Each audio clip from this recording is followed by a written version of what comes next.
Polda Metro Jaya kembali buka suara soal terduga pelaku ledakan di SMA 72 Jakarta Utara yang diduga tergabung dalam kelompok terorisme.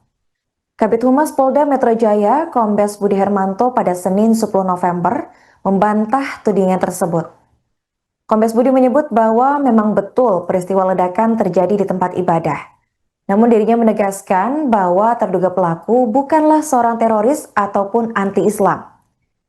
Dari penjelasan Kombes Budi, terduga pelaku merupakan sosok yang tidak mendapat perhatian dari keluarga.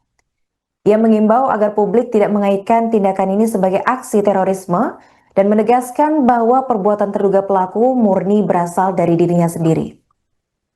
Terkini terduga pelaku sudah berada di Rumah Sakit Polri Kramat Jati untuk memudahkan. Download Tribun X sekarang, menghadirkan lokal menjadi Indonesia.